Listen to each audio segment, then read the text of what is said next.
జుట్టుకి సమస్య వస్తే జుట్టు మాత్రమే ప్రాబ్లంలో ఉన్నట్లు కాదు. మన ఆరోగ్యం జుట్టు ద్వారా మనకి ఏదో చెబుతుందని గ్రహించాలి. అవును, మనకి జుట్టు రాలడం కానీ, తెల్లబడడం కానీ, డ్రైగా మారడం కానీ, డాండ్రఫ్ కానీ ఒక్కో సమస్య మన బాడీలో ఒక్కో లోపం గురించి చెప్తోంది. వీటిని ఏమాత్రం నెగ్లెక్ట్ చేయొద్దని చెప్తున్నారు నిపుణులు. అసలు హెయిర్ ప్రాబ్లమ్స్ ఏంటి, అవి ఏ విటమిన్ లోపం కారణంగా వస్తాయి, ఇలాంటి విషయాన్ని షేర్ చేసుకున్నారు. మన బాడీలో ఏదైనా సమస్య వస్తే అది ఆ ప్రాబ్లం కి సంబంధించింది మాత్రమే కాదు, కనిపించని కొన్ని హెల్త్ ప్రాబ్లమ్స్ కారణంగా కొన్ని లక్షణాలు మనకి బయటికి ఏదో ఒక రూపంలో కనిపిస్తాయి.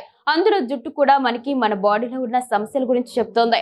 జుట్టు తెల్లబడ్డం అనేది విటమిన్ B12 లోపం కారణంగా వస్తోంది. ఈ లోపం ఉంటే జుట్టు మాత్రమే తెల్లగా మారదు, చర్మం కూడా పాలిపోతోంది.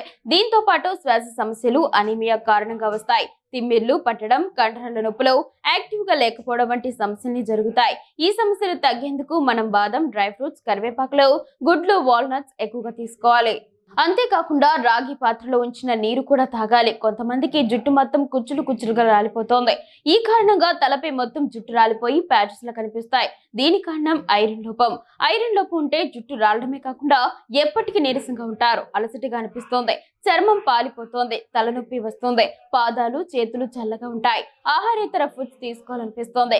సమస్య తగ్గేందుకు ఒమేగా 3, మునగాకు, ఆకుకూరలు, ఖర్జూరాలు, కరివేపాకు, పప్పులు, విటమిన్ సి ఎక్కువగా ఉండే ఉసిరి వంటివి తీసుకోవచ్చు. దీనివల్ల జుట్టు ప్రాబ్లమ్స్ చాలా వరకు తగ్గుతాయి.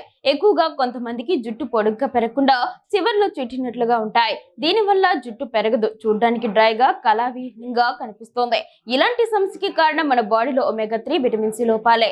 ఒమేగా 3 లోపం కారణం జుట్టుతో పాటు హెయిర్ కూడా డ్రైగా మారుతోంది. కీళ్లలో నొప్పులు కూడా ఉంటాయి, అలసట ఉంటుంది, మూడ్ స్వింగ్స్, ఏకాగ్రత తగ్గడం, నిద్ర సమస్యలు వస్తాయి. దీంతో పాటు గోళ్లు కూడా డ్రైగా మారతాయి. అదే విధంగా విటమిన్ సి లోపం ఉంటే స్కర్వీ వంటి సమస్యలతో పాటు నీరసంగా, శక్తి లేనట్లుగా అనిపిస్తోంది. సమస్య తగ్గేందుకు సాల్మన్, ఉసిరి, అవిసెలు, వాల్నట్స్, చియా సీడ్స్ వంటి ఫుడ్స్ ని తీసుకోవచ్చు.